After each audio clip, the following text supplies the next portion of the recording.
Lalu je kawasan berbukit tu, nampaklah masjid tu sikit-sikit mula-mula dengan dia punya kubah kecil tu kan. Lepas tu nampak kubah besar tu. Apa lagi? Terkagumlah awek-awek Jepun tu. Wah. The train is very clean compared to Japanese trains. It's very clean and very fast, and they come like every 5 minutes. And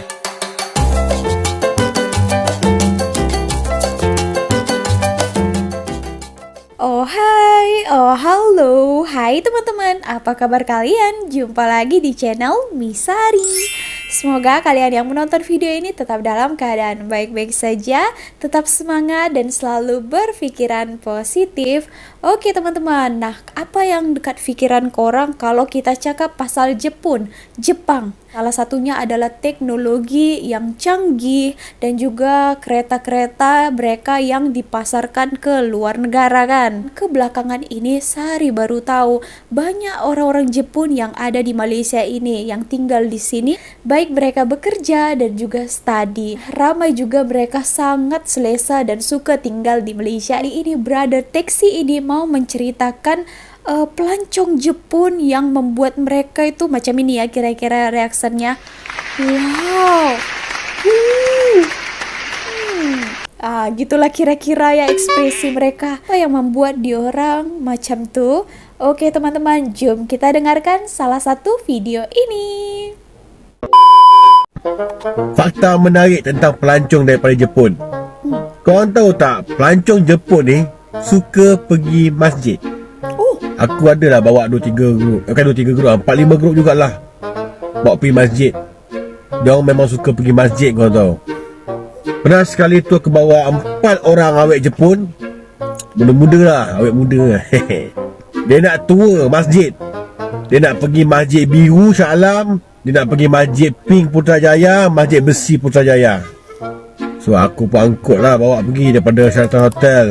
Mula-mula pergi masjid Shah Alam lah, masjid biru tu. Orang Shah Alam pasti tahu tentang lokasi masjid ni. Kalau naik daripada Federal Highway, naik dekat bulatan dekat dengan Lotus Tesco tu, menuju ke bulatan Kayangan tu, dia punya view kau akan nampak seolah-olah macam masjid tu timbul daripada bawah kau tahu. So aku bawa tu pagi time tu, dalam pukul 9 lebih lah aku sampai. So matahari tengah cantik lah, tengah ke kuning-kuningan apa macam tu. So bila lalu je kawasan berbukit tu, nampaklah masjid tu sikit-sikit mula-mula dengan dia punya kubah kecil tu kan. Lepas tu nampak kubah besar tu. Apa lagi? Terkagumlah awek-awek Jepun tu. Wah. Picture. Senang cerita, memang excited gila lah. Seronok betul dia. Macam pergi theme park lah dia punya seronok tu. Sampai je masjid biru, aku parking tepi, bawa dia orang pergi kaunter untuk turis lah kan. Setiap masjid-masjid besar ni memang ada kaunter-kaunter untuk pelancong ni. Dia akan sediakan jubah, scarf untuk cover lah kan. Yelah, awek-awek Jepun ni mana tahu dia pakai seluar pendek lah, pakai skirt lah. Sampai-sampainya dia orang ni disambut oleh staf Masjid Negeri Shah Alam tu. Kebanyakannya warga emas lah, pakcik-pakcik lah. Yang menariknya, pakcik-pakcik ni boleh cakap Jepun kau tahu. Berabuk. Lepas pelancong Jepun ni siap nak tour dalam masjid, adalah yang guide yang bawa tu kan. So aku borak dengan salah seorang staff yang tinggal dekat kaunter depan tu. Dia cakap memang pelancong Jepun suka datang masjid. Sebab tu pihak pengurusan masjid hantar dia orang ni, staff-staff ni pergi belajar bahasa Jepun. Senang nak berkomunikasi. Terror betul pakcik cakap Jepun. Dah macam orang Jepun cakap. Wow teman-teman, nah sampai tadi itu keempat awek Jepun itu terkagum-kagum ya. Wow, picture.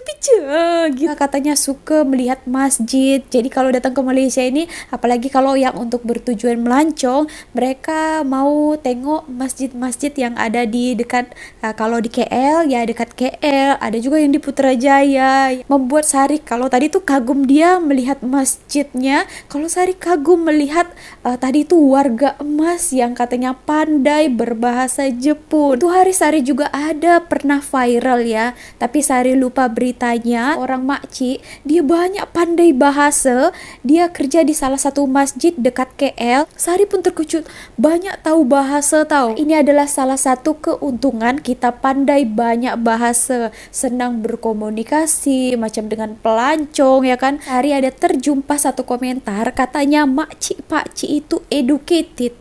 Dia cakap bersara dari pegawai tinggi kerajaan dan swasta.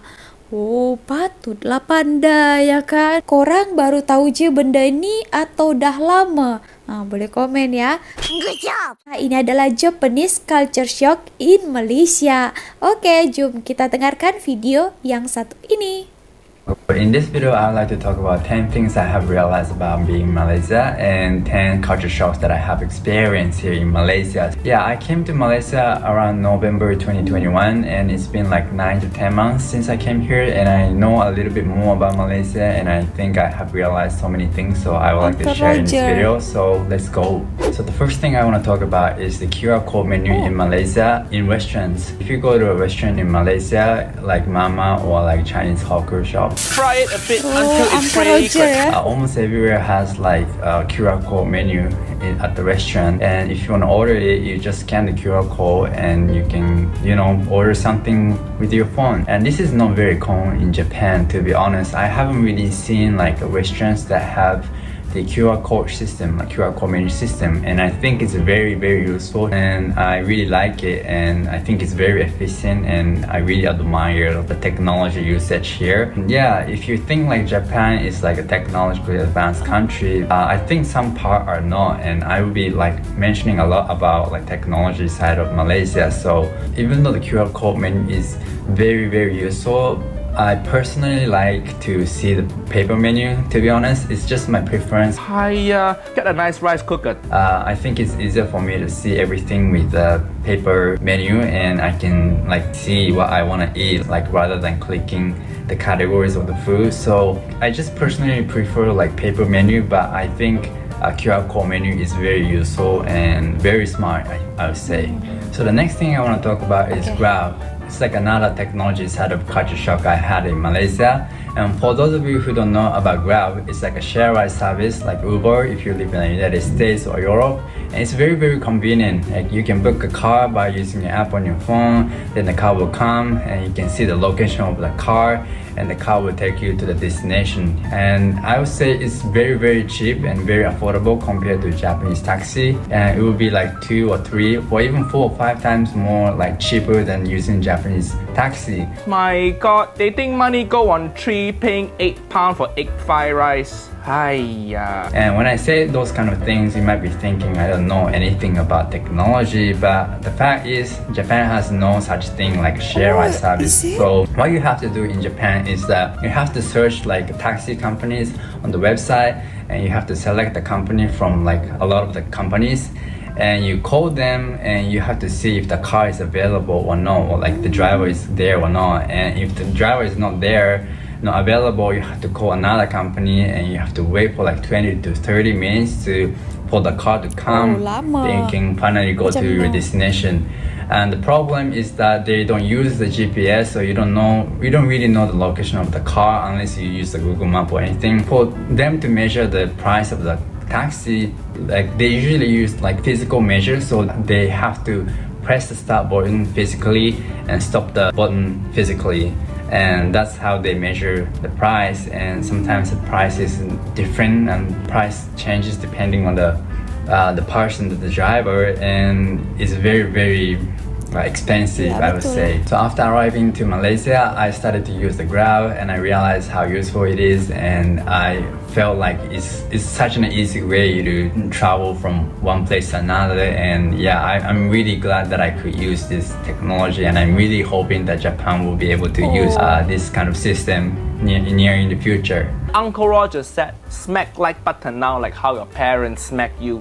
Memang sekarang sangat best kalau kita order Grab, kita tahu harganya berapa, jadi boleh kita tentukan budget kita boleh bayar atau tidak. Kita tak tahu harganya awal-awal, dan yang paling pentingnya itu kita boleh tahu ya kan, kita sudah sampai di mana, kita boleh cek aplikasi itu kita dibawanya ke sini atau ke sana ya kan. So the third thing I want to talk about is the train and the punctuality of the Malaysia. And I heard a lot about like punctuality in Malaysia or South Asian countries. And a lot of people say that like people here are like a little bit lazy, a little bit easygoing, relaxed, and not very punctual. But when I came here, I realized like a lot of things are actually punctual. And when I actually use like MRT station, which is like a train like station. And MRT is very new and it was built like very recently, I assume. And the train is very clean compared to Japanese trains. It's very clean and very fast. And they come like every 5 minutes and it's very punctual. Like when I see the signboard time schedule, they come at the exact same time. In addition to that, they don't even have a driver. That's a very surprising. That it's not very common in Japan. And when you see the Japanese trains, you can see like some trains are very old, and some trains have like old system. Like some trains are not very like adjusted to like the platform. Like they change the trains and platforms, so there's a huge gap between platform and train, and sometimes it's very dangerous. Compared to those, I think like especially MRT is very useful, and I've been using a lot. Yeah, in a nutshell, I was very surprised like how clean the MRT is and how clean the seats are, and punctuality of the MRT station. So I am very glad that I could, come here, use MRT. The fourth thing I have realized about Malaysia is it's very common thing, but food is very good. He cooked rice in rice Uncle Roger.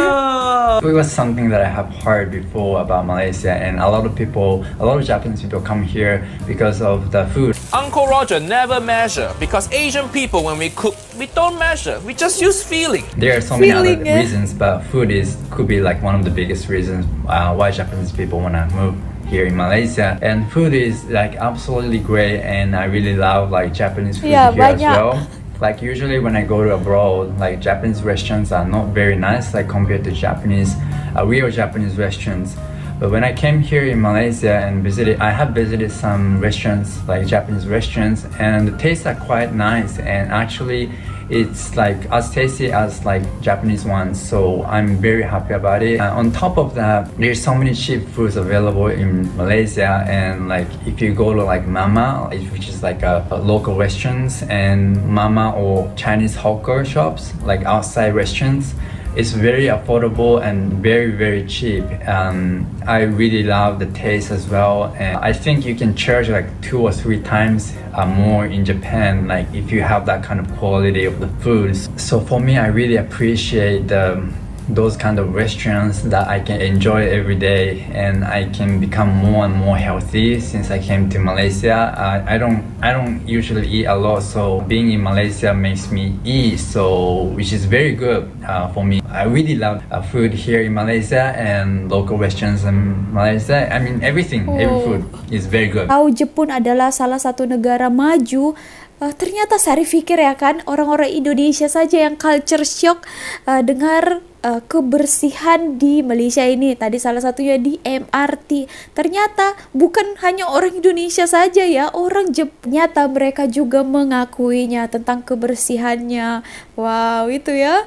So the fifth thing I didn't know about here in Malaysia is that the necessity of learning Malay. I saw some videos about like Japanese people coming to Malaysia and like live there for a long time, and I have heard a lot of people saying that if you can speak English, they will understand, so you don't really have to worry about like speaking Malay. But the reality is that I kind of had to learn how to speak Malay, just a little bit of like basic phrases for me to be able to order something at the local restaurants or to talk to the guards. So what I have realized was that those people who are saying that English is very common in Malaysia and you can speak English and they will understand, they meant like people, for those who live in a city or who goes to the big city malls in Malaysia.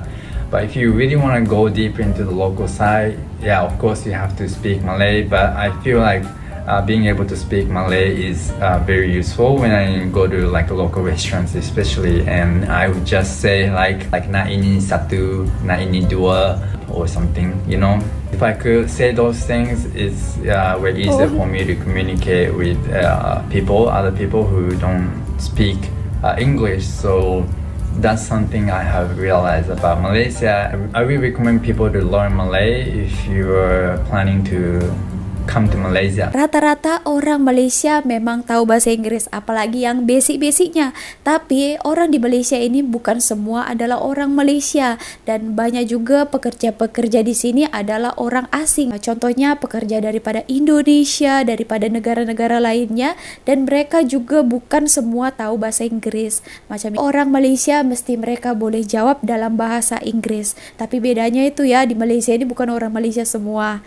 So the next thing I want to talk about is Malaysia being a car society, and it's not very common in Japan, and I have realized so many differences between Japanese car society and Malaysian car society. So to be honest, I feel a little bit dangerous to walk across around like Malaysian roads, or like walk around in Malaysia, because cars are usually driving very fast, and the cars don't usually wait for the pedestrians. So I feel a little bit dangerous, to be honest. And at the same time, what I have realized was like there is no like traffic lights for the pedestrians.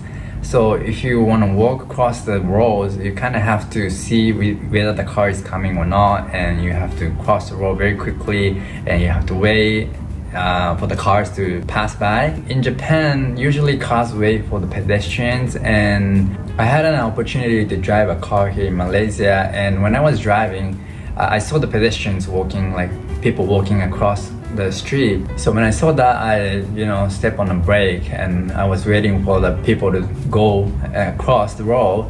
But surprisingly, people were waiting for me to go, which is not very common in Japan. So like I was like, should I go there or not? Like, can I go there, or I was very confused, and I have realized, oh, this is like a very car prioritized society, I would say. That was not something I was used to, and I think I need to be careful when I walk around in Malaysia. So the next thing I want to talk about is big malls in Malaysia, like especially in Kuala Lumpur. So there's so many big malls in Malaysia, and I was very, very surprised by it. And they're very clean, and you can see so many varieties of food, restaurants, clothes, like shops, movie theaters, karaoke, or bowling arcade, golf simulations, movie theaters, like so many things. There's so many things going on there. I was actually very surprised by how big it is. Like especially I like to go like Pavilion or 1U or like Summer Velocity or Sunway Lagoon, like those kind of places are very nice to go. I really like the buildings there. And you might be thinking like those malls in the cities are usual in Malaysia, but it's actually not in Japan. So when you go to Japan, malls are actually located around like countryside areas, so that people can drive there and they buy a lot of things and they go back to their home. And usually in Japan, Ion malls are very common, and I haven't really seen other malls, but like Ion malls are very common in Japan in the countryside. If you live in the countryside, you just go to the malls, but if you live in a city, you usually go to like individual buildings or individual shops. That's how you do in Japan usually. I have realized like big malls are very common in Kuala Lumpur, so I really love it. So the 8th thing I want to talk about is the movies, the prices of the movies. And for those of you who are watching this video, thank you very much, and I really appreciate if you hit the like button and subscribe and leave some comments for the YouTube algorithm. And yeah, let's go back to the topic. And the prices of the movies are very cheap here in Malaysia. Yes, I it's agree usually with about that. like half or more than half of the price compared to Japan topic. And the price of the movies are very cheap here in Malaysia. It's usually about like half or more than half of the price compared to Japan. And one movie is around so like 20 expensive. ringgit or less than 20 ringgit here in Malaysia. And if you go to like a movie theaters in Japan, you have to pay like 40 to 50 ringgit for like a one movie. So when I graduated high school, I actually stopped going to a movie theater, because once you graduate high school, you cannot use like student price for the cheaper price, so you have to pay more. So I stopped going to the movie theater. Japan. But since I came to Malaysia, like movie tickets are cheaper here, so I often go there compared to me being in Japan, and my quality of life Betul. has improved because of the enjoyment. Like one of my favorite things to do, so I'm really glad that I Betul. could come to Malaysia and enjoy different kinds of movies. So the ninth thing I want to talk about is weather. It's like pretty common Okay. topic, I would say, when people come to Malaysia, and I think like the weather is hot, like as other people say, and there are 3 seasons.